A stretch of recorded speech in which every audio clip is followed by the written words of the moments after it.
So hello again. In the second part of the second lecture, we will continue on our discussion about economic systems. In particular, we are going to talk about the main forces that work in a market economy. So, what are the different types of decision-making units that we talk about in a market system?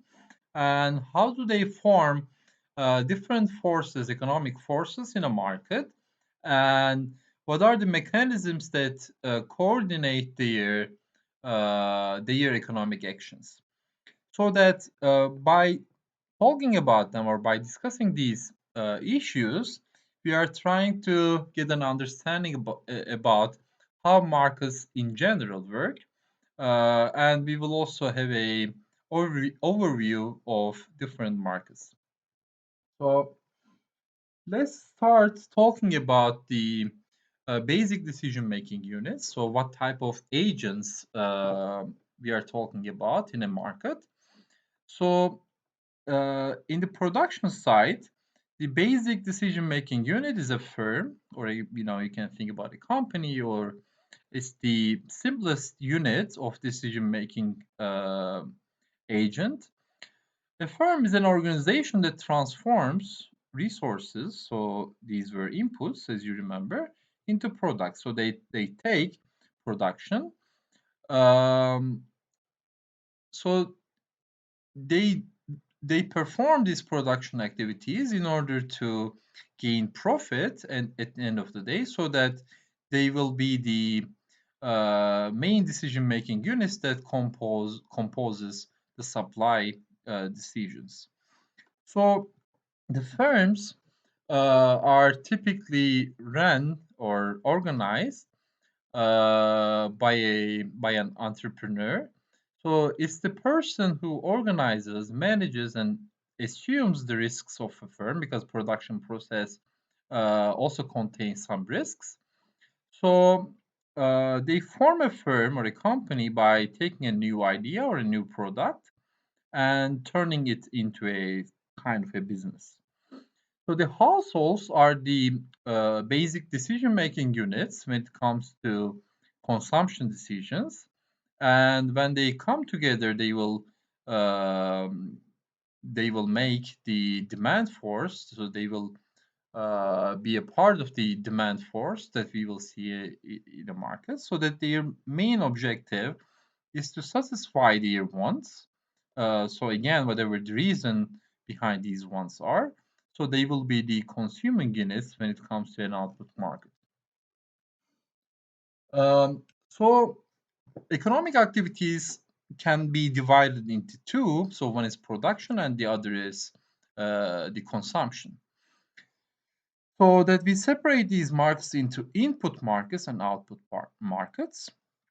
So that in the input side, so the factors of production are supplied, so they are provided, and they are also demanded by the producers or the firm. So these input markets contain labor markets. So this is the factor market in which households now on the supply side, so they supply work for wages, the firms that need this labor. So in the capital market is another factor market or input market, in which now households supply their savings, so they invest in these capital markets, and in return, they gain interests or claims for future profits. And these investments are taken by the firms, and they use these investments to fund their production by using or to buy capital goods and such. So the factors of production, again, remember that they include the land. So in the land market, households, they supply the land or other kind of properties that they have, so that they rent it to the firms, so that the firms can use it in their production. So that in return, the providers of these land resources uh, earn rents for it for hiring these resources that they have. For example, if a household rents a building to a firm, so that in return the household receives the rent, and the firm makes use of this building in order to produce their goods or services. So when we combine the input and output markets, so we have a circular flow of economic activity. So on the one side, we have households. So these households, they own the factors of production, whether they are capital, labor, or land. So in the input markets, so they supply these inputs that they have. So it's either labor, capital, or land. So they hire these things to the firms, and the firms demand them, right? Because they need it for production. So in return, firms pay either wages or interest or rent in return for these resources that they get from the households. So the firms in the input markets, they pay to the households, and the households supply the resources to firms. In the output or product markets, the opposite is true. So the firms, by using these inputs, they produce outputs or products, and they supply them in the output markets. And the households need these products in order to satisfy their wants, so that they are on the demand side now, so that in the output markets, the firms supply and the households pay to the firms, or they demand, so that they can fulfill their wants. So that, as you see, so in these two markets, the whole economic activities can be seen to have a circular flow between firms and households, which are the main actors or the main decision units in these markets. So let us focus on the output markets first. So again, the households were the demand side, so they would demand the output from the firms, which they produce these products, and the demand decision might be affected from a number of factors.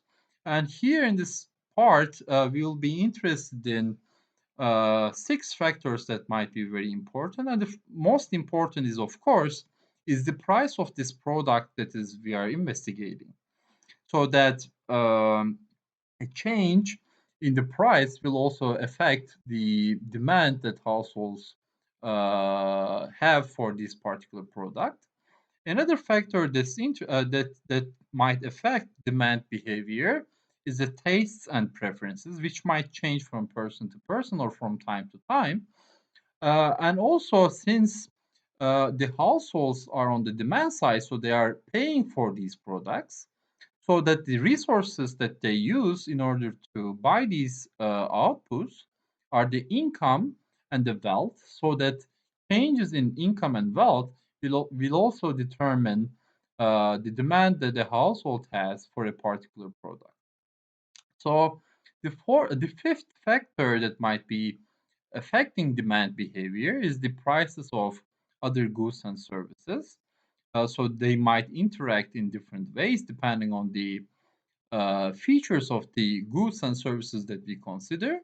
And also, as we mentioned before, the economic decisions are not only about the current situation or current consumption, but the expectations on certain economic factors might also influence the demand behavior from household side. So again, we are talking about these six factors here, but there are many other factors that we don't count here, but these are thought to be the major factors that determine the demand behavior. So again, the first factor that is of our interest is the changes in the price of this particular good that we question. So um,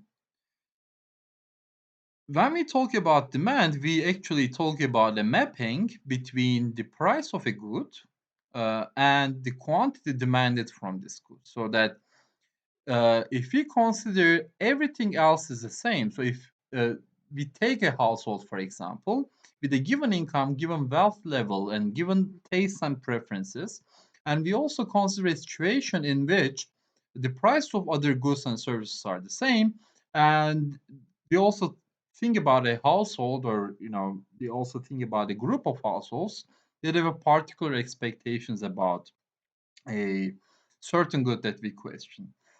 So in that case, the first relationship that we consider is the relationship between the price of a particular good and the quantity demanded from this good. So once we have this relationship, so then we talk about a demand schedule, so that which basically shows how much of a given product a household would be willing to buy at different prices for a given time period. So basically, demand schedule um, can be thought about a table that if everything else was the same, so what would be the demand of a household, or of all households? So depending on what kind of demand we are talking about, individual demand versus market demand.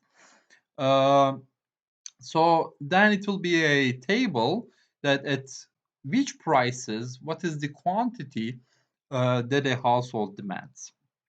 So we can also graphically illustrate this relationship by using the demand curve, which will show us how much of a given product a household would be willing to buy at different prices. So let us see an example of a demand curve. So that this example that I take is a guy called Muten Roshi, also known as Kamesanin.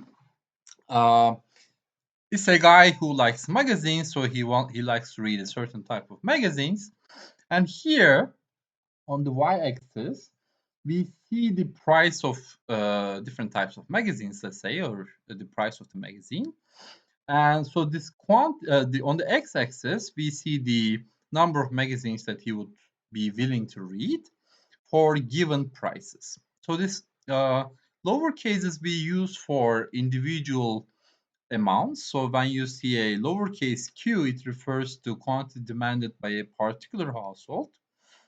But the price is in capital letters. The reason is it's the market prices. So we assume that there's no individual price for different households. So this the prices for every household in the market. So what do we see here? So this blue line shows for a given price, so from 0 to 10, what would be the quantity demanded, assuming that everything else is the same? It shows the relationship between the quantity demanded for magazines from Muten Roshi and the price of the magazine. So as you see, when the price is 10, so this Muten Roshi doesn't want to buy any magazines. So for whatever reason, maybe he finds it too expensive, or maybe he doesn't have enough income to buy a magazine. But whatever the reason is, when the price is 10, the quantity that he demands is 0. As the price decreases, so then it is more favorable for Mutanaroshi to buy magazines. So he increases his quantity demanded as the price decreases. And when we do the same, so we ask the question, what if the price was 9, how many magazines would Muten Roshi would buy? Then the number is 2, then we can show it graphically here. And for the price of 8, we can do the same, and such and such. So that when we collect all these prices and the corresponding quantity demanded by the guy or by the household, then we have the whole picture of the relationship between the price of a particular good on the y-axis and the quantity demanded from this good. So we have to be aware of the effect of a change in the price of this particular good when everything else is the same. So ceteris paribus change, again, as you remember from the first lecture. versus a change in the demand. So when everything else is the same, if the price of the good changes, let's say if the price from changes from 10 to 6, for example, what changes is not the demand curve itself. So it's not the demand that changes, but it is the quantity demanded. Remember, so the demand refers to the mapping between the price of a good and the quantity demanded from it when everything else is the same. So the whole line or whole curve or the whole schedule is the demand. So that when price changes, so this relationship between the price and quantity demanded does not change, but the exact number of quantity that we demand change. So when the price of this particular good change, everything else the same, then we refer to a change in quantity demanded. But if another factor, for example, if the income of a household changes, then the schedule or this curve changes as a whole. So the whole relationship between the price and the quantity demanded changes. And in this case, we are talking about a change in demand, which is illustrated by a shift of the demand curve, right? Suppose that we start from a demand schedule D, and for some reason, let's assume that the income of this household increases.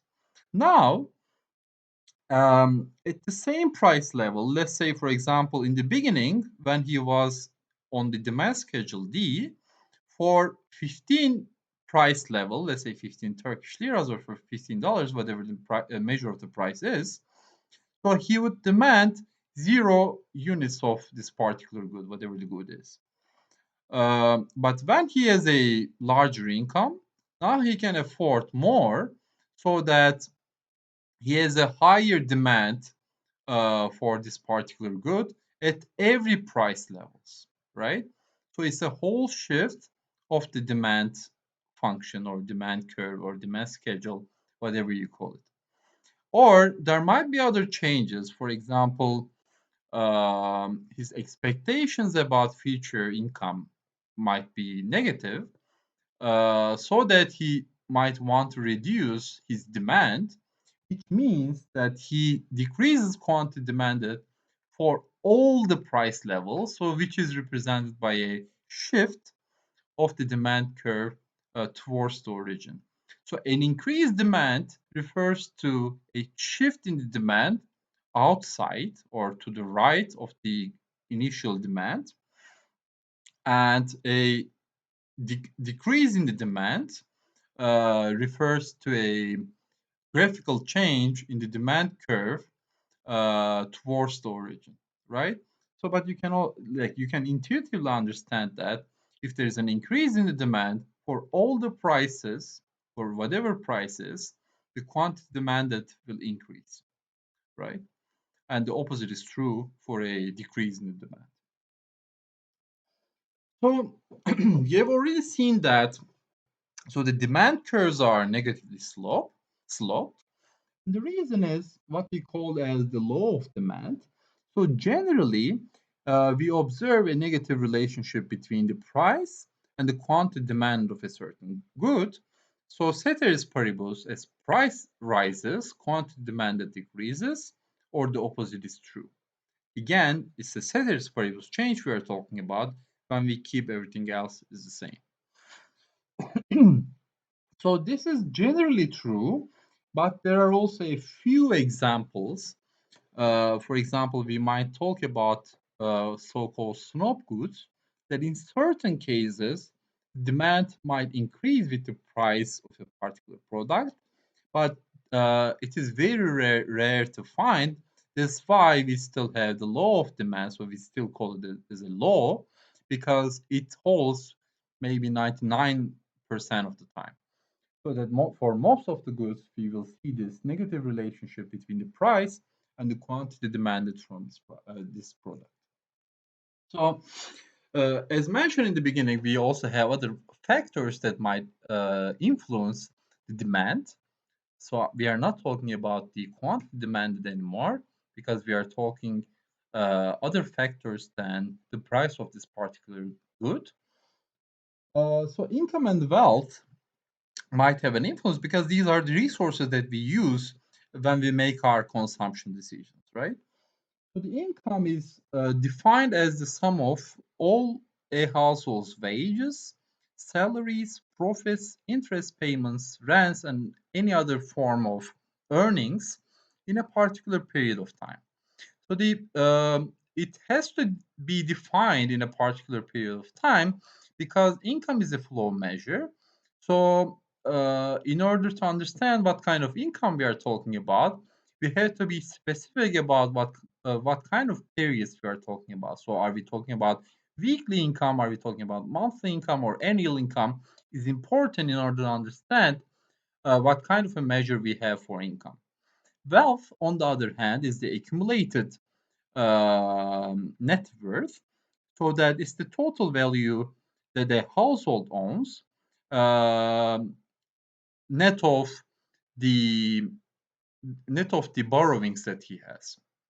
Um, so if you borrow something, so it's not, so it has to be subtracted from what you have at your hand, right?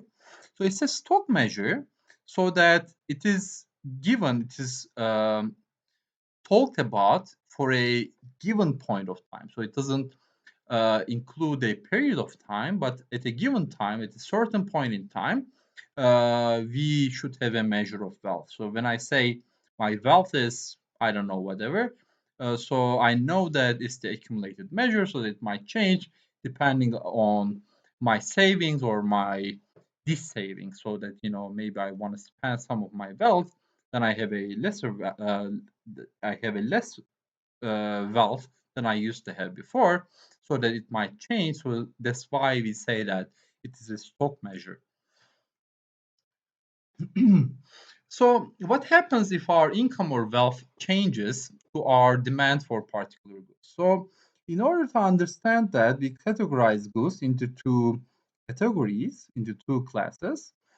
So the goods for which demand increases when the income of a household increases, uh, we use the term normal goods because we typically expect the demand for a certain good to increase when people have a higher budget, right, or higher income or higher wealth. So this is typically what we observe or what we expect to observe for most of the goods. But on the other hand, there are also certain goods which we call as inferior goods, for which demand tends to fall when income rises. So examples are also few, but they exist. For example, if you um, so there might be many examples, but let me try to come up with an example. For example, we can think about bread. So if you have a lower income, so since it is a primary source of food, then you might expect to have a higher bread consumption from lower income families, for example. But as income increases, so you can afford um, more different types of food, so that your consumption of bread or your demand for bread might decrease as your income goes up. Okay, in Turkey, maybe it's not a very relevant example, but you can also consider going to restaurant as a good, so as a service, so that if you have a uh, sorry, no, it doesn't fit here actually. So bread is a good example already. Okay. So another factor that might affect demand behavior is the prices of other goods. So it's not food, but goods. Um, so when it comes to understanding the relationship between price of other goods and price of a certain good, we also have two categories. So there are goods that can serve as replacements for one another. So these kind of goods are called substitutable goods or substitutes in short. So if the price of a good of a so consider two goods like say Coca-Cola and Pepsi, for example, so that assume that these are substitutes to each other. So if the price of Coca-Cola goes up, then we would expect the demand for Pepsi to go up because more people would prefer Pepsi over Coca-Cola since the price of Coca-Cola increased. Or we can also think about, okay, it's not clear to what extent um, they are substitutes to each other. But if you consider cars, having a car or driving your car to school versus public transportation, um, then if there is an increase in the price of cars, then you would expect the demand for public transportation to go up, right? In certain cases, some goods might be almost identical to each other or identical to each other. Then in these cases, these two goods or these goods are called to be perfect substitute to each other. So there are other types of goods which go together well, and these goods are called as complementary goods or complements in short. So in these cases, a decrease in the price of one of the complement would lead to an increase in the demand for the other one or the other way around. So the straightforward answer for that is the price of gasoline versus the demand for car. So if the oil price is too high, then the demand for cars is expected to go down. And the reason is so that since in order to drive a car, okay, if you forget about electricity cars, maybe in order to drive a car, at least these old school cars, you would need to buy oil, so that if the price of oil goes up, and since it's complementary to cars, then we would expect the demand for cars to also go down. So taste and preferences would also affect the demand behavior. Um, so the exact shape of the demand schedule or demand curve is primarily determined by individual preferences. So it is hard to generalize because as I mentioned already before, so the tastes and preferences might differ from person to person, and it is hard to measure to what extent it affects the demand behavior. Actually, there are many specialized fields of economics which tries to understand the effects of taste and preference or changing taste and preferences on household demand. Actually, marketing also is a separate field to understand this household demand behavior and how it's affected from taste and preferences. So again, so the economic decisions are not only about the current time, but it's also dependent on the our expectations or perceptions about what might change tomorrow. So in terms of our income, our wealth, or the prices of the other economic factors such as price of the good that we consider buying or the price of other goods that might be relevant to this good. So that in short, the demand is also affected by our expectations. To give an example, so suppose that you consider buying a computer and you expect its price to go up tomorrow.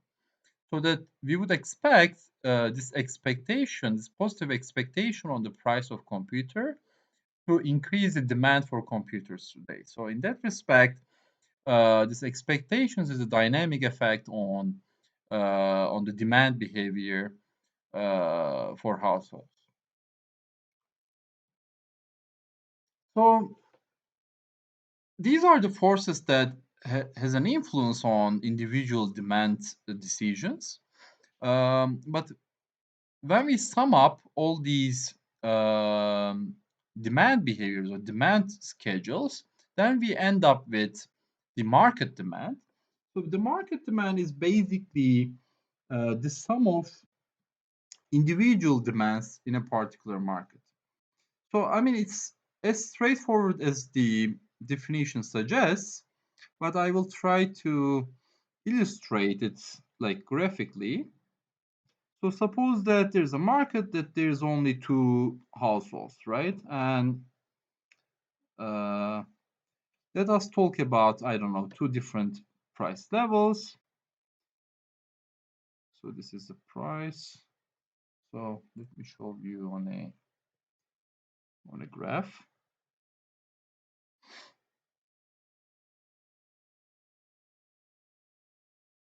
Price, and the price is 10. Say minus 5. And when the price is 2, so here demands 7. And this guy is a flatter thingy. And say 3 and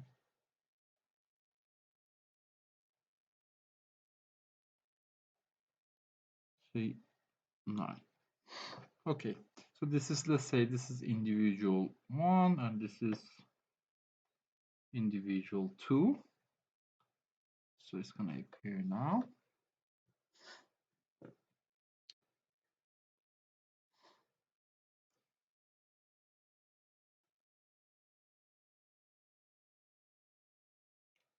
Okay, again.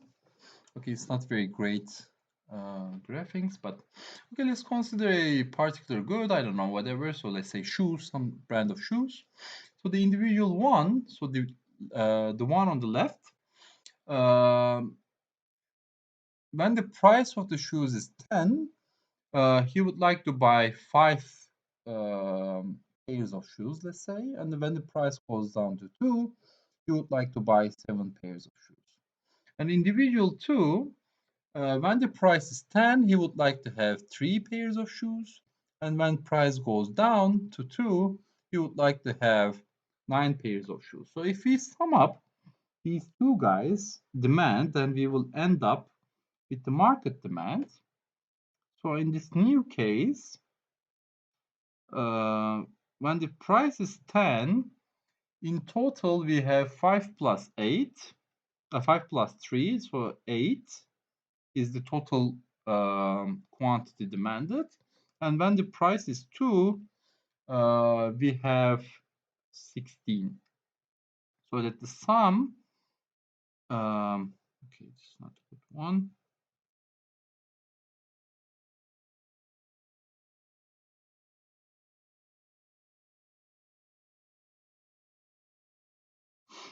So some of these quantities will give us the total market demand, basically. So now, yeah, okay, it's really bad graph. So here we had for 10, one demanded 5, the other demanded 3, and when the price is 2, one demanded 7, the other demanded 9. So to derive the market demand for each price level, we just sum up the quantity demanded by all the individuals that operate in a particular market. When we show the market demand, we use capital letter because it's not individual quantities, but it's the market quantity now. All right, let's go back to our slides. Okay, so this is so these are the main forces behind the demand behavior. And the other part of the market is consists of the supply decisions that are mostly made by the firms. So the firms actually perform production activities to make profit out of it, of course. So the main objective of the firm is to make profit, and profit is basically or simply defined as the revenues net of production costs. So that by selling the outputs that the firm produces, they get some revenues. So revenues is basically the quantity that you sell times the price of this product minus the cost of production. The cost of production might be influenced by many factors, including the price of factor prices or the technologies that we use. For example, an advancement in technology might reduce production costs, so that the revenue part and the production part would play a role in determining the supply decisions. So, as in the demand case, so we make a difference between quantity supplied and the supply itself. So the quantity supplied is the amount of a particular product that a firm would be willing and able to offer for sale at a particular price during a given time period. So it's basically taking everything else as the same. So for each price level, we would have a quantity supplied by a firm, and the supply schedule collects all these quantity supplies, and it is basically a mapping, again, ceteris paribus, for different prices, what would be the quantity supplied um, by firms at alternative prices. So the supply curve, is the graph that illustrates the supply schedule. And as in the demand case, so remember that in demand, we had the law of demand, which predicted a negative relationship between the prices and the quantity demanded. The reason was easy to understand, right? So as the price of a particular good would decrease, we would expect more people to demand for it. And it's the opposite for the supply side. The law of supply says that if the market price of a particular good increases, since it will open up more profit opportunities, we would expect firms to be willing to sell more of these products, so that the quantity supplied should increase with the increasing prices. Ceteris paribus again, so keeping everything else is the same. So again, one important factor that plays an important role in determining the supply decision is the cost of production. So again, the profit is the revenues, so the total money that a firm earns from selling its products minus the cost of producing it. So it might be influenced from the factor prices, and it might also be affected from the available technologies. Again, as I said, an advancement in technology might allow firms to produce the same amount of goods for lower prices, so that which will eventually affect the supply decision of the firm.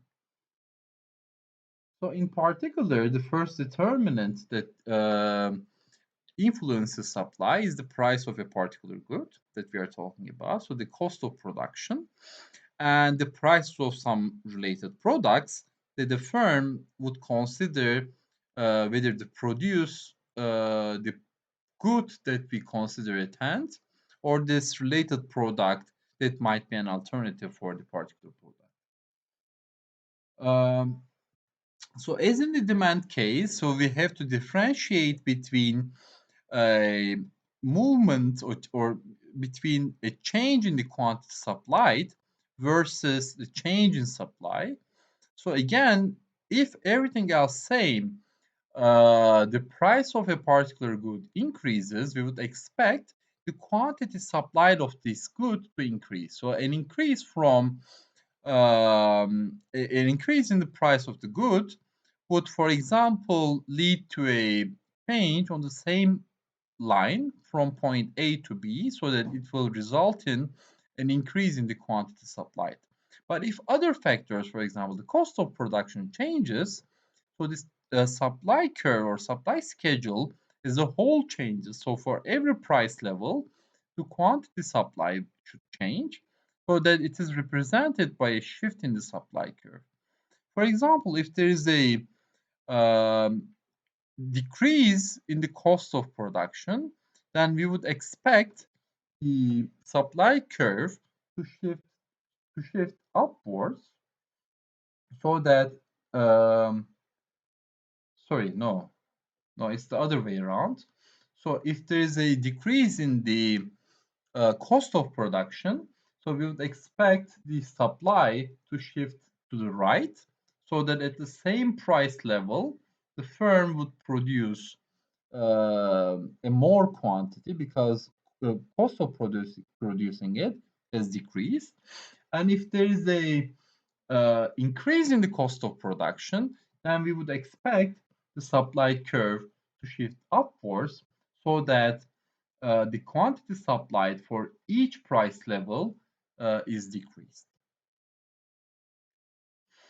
So the market supply is in the demand case is basically the sum of quantity supplied by all the firms in a particular market at a particular period. So now so far we have seen the two opposing forces. One is demand and the other is supply. So remember that as price increases, the quantity demanded as price decreased, the quantity demanded increased, and the opposite was true for the supply. The equilibrium is a condition that exists when quantity supplied and quantity demanded are equal to each other. So that at equilibrium, there is no tendency for price to change because for the equilibrium prices, if they ever exist, um, both the demand side and the supply side in a way happy. So, but there might be cases when in a particular price level, so the demand quantity demanded might be larger than the quantity supplied. In this case, it means that the consumers are willing to pay more for this for the amount of good that is currently supplied. And if there is excess demand, you would expect prices to increase because the willingness to buy from the households is higher than being to sell, which would result in an increase in the price levels. And an increase in the price levels will eventually decrease the quantity demanded, it will increase the quantity supplied. And by these changes, the market will come back to equilibrium again. So, in the case of an excess supply, the opposite will be true. So if there is an excess supply, it means that there are more products that are supplied or that the firms are more willing to supply uh, with given these prices, but the households are not as willing to buy this good for these given prices. So that it means in the case of excess supply, so the firms cannot sell some of their products. So in return, they would cut off their prices, which will increase the quantity demanded, and eventually the quantity demanded again will be equal to quantity supplied. So that will eventually lead us back to the equilibrium. So yeah, so this mechanism, or maybe first let me illustrate this on a graph. Um, so how these changes might affect. Okay, maybe I can use this one, so that this is the quantity, so this is the price level. Demand, and this is the supply.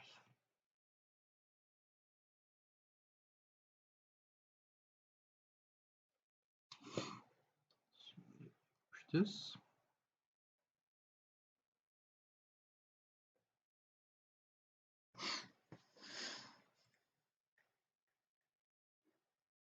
Okay, so here we see a particular market, an output market.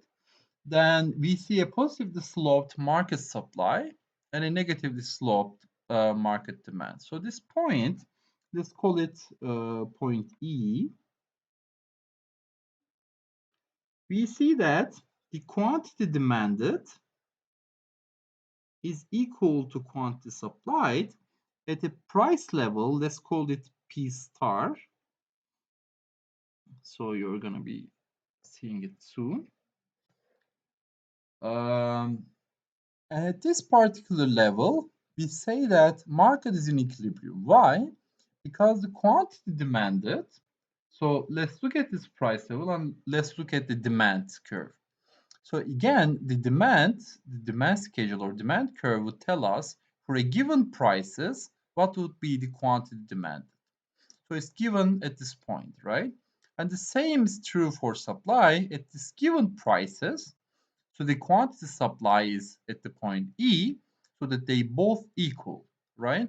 So we say that when the market is in equilibrium, then we would expect prices not to change because neither the households are willing to buy more, nor the firms are willing to sell more, right? So this price level is called as the equilibrium price level, and these quantities are called as equilibrium quantities. But now let us consider a excess demand, excess supply case. So at a price level, let's say P1,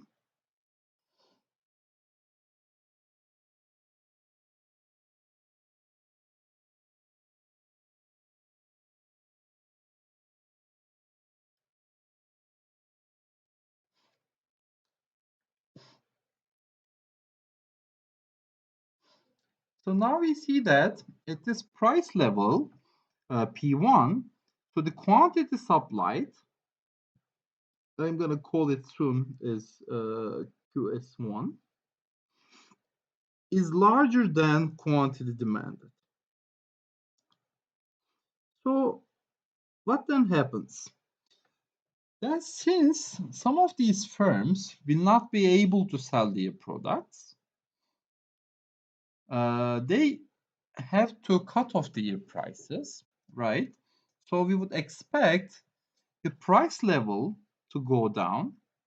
And as the price level goes down, the quantity demanded will go up because of the law of demand, right? So we would expect more we would expect people to demand more of these goods, but at the same time, quantity supply will also go down because the firms know that at the current price levels they cannot sell their products, and eventually the price will go down, the quantity demanded will go up, and quantity supply will go down, and they will meet again on the equilibrium price level. So now let us consider a case where there is a excess demand.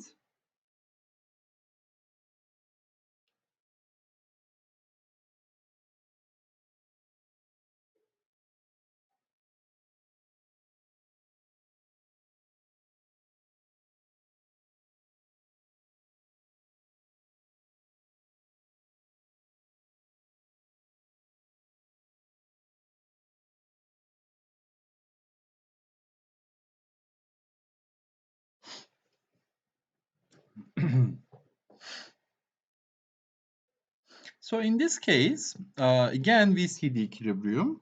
Let's assume that now currently price level is lower than the equilibrium price level for whatever reason. So in this case, what do we expect? So first of all, quantity supplied is lower than quantity demanded, which tells us that, or the firms will infer from this information that the households might be actually willing to give more, or the firms would know that even if they increase their prices, there will still be some households to buy their products, right? So in return, because remember that firms actually are trying to obtain as much profits as possible. So this is their objective, right? So what do? They will start increasing their prices. So as the price increases, the quantity demand will fall.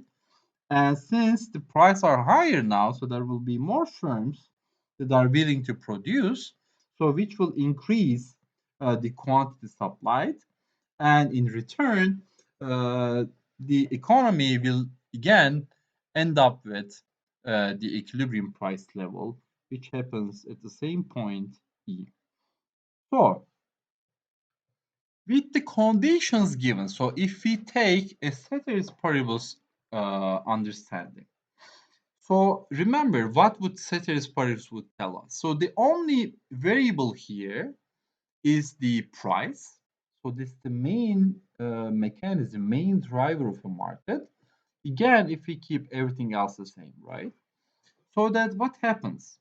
So we know uh, the demand. So it's the schedule that shows the relationship between the different price levels and the quantity demanded, and the supply, so which shows the schedule between different price levels and the quantity supplied. So that in the market, price ensures that these two forces meet each other, and it is only governed by the self-interest of these decision-making units. So that on the supply side, firms would like to have more profit. So if there's an excess demand, they increase their prices. Or if there's excess supply, they would decrease their prices. And the demand side would also respond to these changes. So they would uh, determine without any intervention how much to buy of a particular product for a given price. So that this is how like a hypothetical market works. So and it's only organized or coordinated by the changes of the prices. So which is called which we call as price adjustment process in a market or price mechanism in the short, in short. So let us now consider before we end what happens if there's a change in the demand or in the supply. So again, we will start with an equilibrium. So because we know that if there is no friction in a market, we will always end up with an equilibrium. So there are certain cases that equilibrium may not be obtained for whatever reason. But in a hypothetical market, if everything is functioning well, then the market will eventually lead to an equilibrium. So then we can simply start our analysis, assuming that we have an economy that is in equilibrium in the initial condition. So let's say point E.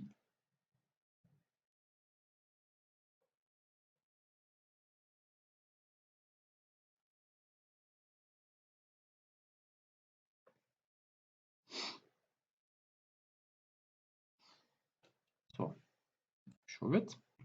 Okay, so this is our initial condition.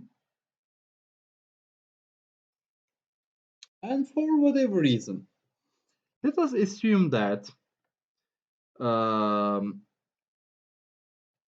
the demand for this good or demand in this market is increased. So suppose that income of each household increase so that they would like to buy more of these goods for every price. So remember that so a change in the household income would lead to a upward shift of the demand curve.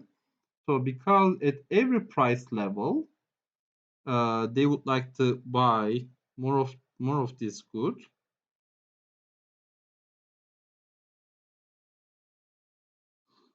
So now let us assume that we operate on this new demand curve.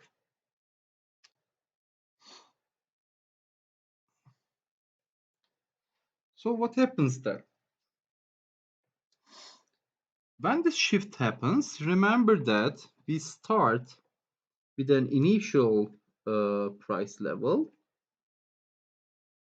so that with the shift in the demand, now there will be an excess demand because since people want to buy more, at this current price levels, so there will be an excess demand. So the quantity demanded will be higher than the quantity supplied. So what happens then? Remember, if there is an excess demand, we know that the prices will go up. Then the quantity supplied will go up as well. And where will it stop? It will stop in the new equilibrium level. So, and there will be a new equilibrium price level that will determine the new market equilibrium. So that when we start from an initial equilibrium, and if there is an increase in demand, so uh, be aware that I'm talking about the change in demand, so that it will increase the equilibrium prices and it will also increase the equilibrium quantities, right? So now let us think about a change in the supply. So this time, let us talk about a decrease in the supply, for example, for some reason.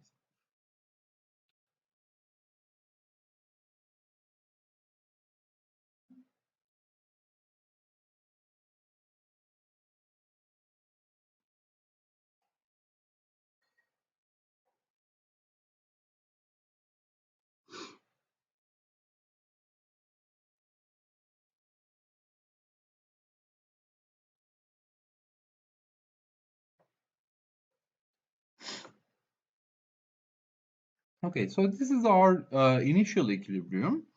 And as you remember, a negative shock to supply or negative change in supply means that the supply curve should shift upwards, right? So let us show this change. So now before we draw, let us try to understand what should happen in the economy intuitively. So a decrease in the supply might be caused by, for example, an increase in the cost of production. So what should happen if there's an increase in the cost of production? We would expect that the quantity supplied in the initial prices to go down, right? So if the quantity supplied goes down, then there should be a excess demand because remember that quantity demanded does not change in the initial prices, but the quantity supply will fall. And if there is an excess demand, then we would expect prices to go up to form our new equilibrium. So now we are going to see this graphically. So at this initial prices, the quantity demanded was given by point E. But with the shift in the supply, now quantity supplied is left to the point E, right? So then this is an excess demand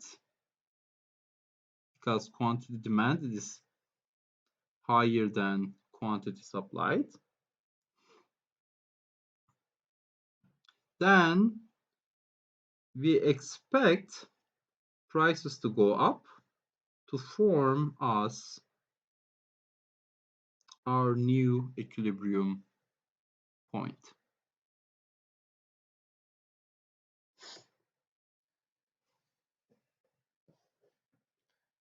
So I'm new to these technologies, so I'm trying to adapt.